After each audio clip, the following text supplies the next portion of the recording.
Parlons sophrologie. Parlons sophrologie avec Patricia Penaud. Pour faire connaître et découvrir la sophrologie, sa philosophie humaniste, ses différentes modalités et ses champs d'application.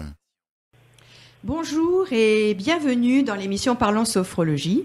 Aujourd'hui, nous allons aborder un thème, là encore, qui nous concerne tous, le thème du sommeil.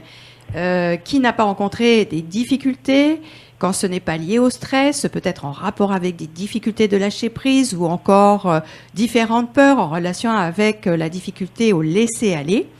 Alors aujourd'hui, j'ai la joie de recevoir comme invité Clémence Pex-Lavallée, sophrologue spécialiste. Bonjour Clémence. Bonjour Patricia, bonjour à tous. Sophrologue spécialiste dans le domaine du sommeil, avec laquelle nous allons évoquer différentes questions sur différents plans.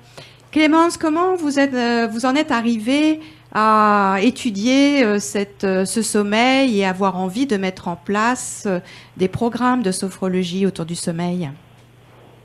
Alors, c'est mon expérience au cabinet. Je travaille avec les médecins qui me font confiance et qui me permettent d'accompagner leurs patients pour améliorer soit des protocoles de médicaments pour des pathologies lourdes ou tout simplement pour gérer le stress ou des difficultés passagères. Et je me suis aperçue que 99% de mes patients avaient associé un trouble du sommeil. Soit le trouble du sommeil avait généré une pathologie, soit la pathologie avait déstructuré le sommeil. Et au bout d'une dizaine d'années, au fur et à mesure, j'ai progressé et je suis amenée à développer des protocoles spécifiques au sommeil qui permettent d'accompagner des modifications de l'équilibre du sommeil que l'on peut rencontrer ponctuellement ou alors d'une façon beaucoup plus chronique et installée. J'avais une formation scientifique. Donc cette formation scientifique en chimie physique m'a permis d'aller un petit peu plus dans le détail sur les interactions au niveau du cortisol, la mélatonine, tout ce qui va faire des modifications sur le rythme du sommeil. Alors, Clémence, on parle souvent que chaque individu a des besoins de sommeil qui sont différents. Comment peut-on reconnaître ce besoin de sommeil en pleine conscience ? Il faut savoir que la problématique du sommeil en général, c'est une non-prise de conscience, comme tu le dis Patricia, de ce qui est venu déstructurer la qualité et la structure du sommeil. Pour en prendre conscience, il faut revenir à soi, à la réalité de soi, et effectivement la sophrologie est une très bonne technique, un très bon outil pour se rebrancher sur soi, se rebrancher sur sa respiration, ses émotions et surtout sa corporalité. Et j'ai noté que dans la société en général, 15% des Français sont insomniaques, 25 à 30% des Français ont une plainte vraiment officielle des troubles du sommeil. Et en général, la première approche va être une approche plutôt chimique. Et on observe qu'il y a 131 millions de boîtes de benzodiazépines qui ont été vendues en 2012, que ce soit des anxiolytiques ou des somnifères. C'est énorme. C'est le plus gros marché d'ailleurs. Et on observe que quand il y a une plainte d'insomnie, ou juste une plainte de trouble du sommeil, la première réponse va être une réponse chimique. Plus d'un utilisateur sur 2 consomme 2 benzodiazépines simultanément. La moyenne en général d'une prescription devrait être de 2 à 4 semaines pour un trouble du sommeil ponctuel. En général, on a observé dans les études que c'était plutôt d'une durée de 4 à 5 mois de traitement, sachant que moi au cabinet, dans la réalité, j'observe plutôt des patients qui sont depuis 20 ans sous médicaments, sous somnifères.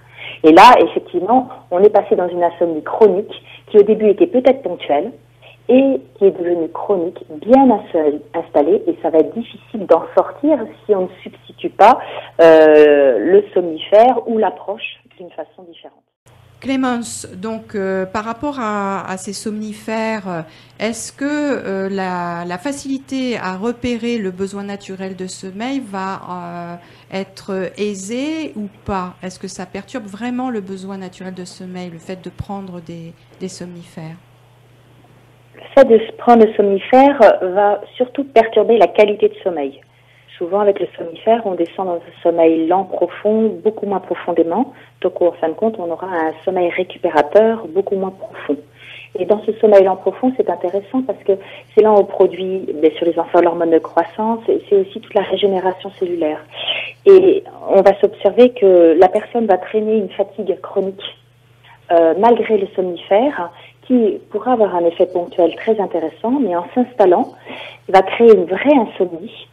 À partir de ce trouble du sommeil, il va créer cette vraie insomnie et va créer une fatigue chronique. Donc la personne va être accro à son somnifère parce qu'elle est fatiguée chroniquement, elle prend son somnifère quotidiennement et ça va être un cercle qui ne va plus être vertueux, qui ne va pas permettre une qualité de sommeil intéressante pour la personne. Donc effectivement, on se retrouve avec cet effet un peu pervers et antagoniste. On prend ce somnifère pour aller mieux et en fin de compte, ce somnifère va petit à petit creuser le lit de l'insomnie. Et on a aussi l'effet, alors là complètement le contre-revers de cette prise de benzodiazépine en particulier, tous ces médicaments à dépendance qui fait que quand je vais l'arrêter, je vais avoir un effet rebond l'insomnie. C'est que l'insomnie va revenir 2 fois plus fort et va s'installer. Et c'est là aussi que quand j'arrête le somnifère, il va falloir que je trouve, peut-être par la sophrologie, la capacité de me réapproprier une structure de sommeil beaucoup plus appropriée, sans somnifère, et pour pouvoir ne pas rester dans cette insomnie, ce rebond d'insomnie. Donc oui, le somnifère peut être une solution très ponctuelle, mais d'ailleurs maintenant les ordonnances sont complètement contrôlées et c'est 2 à 12 semaines grand maximum, ce qui n'est pas le cas de ce qu'on voit nous dans la vie quotidienne et au cabinet.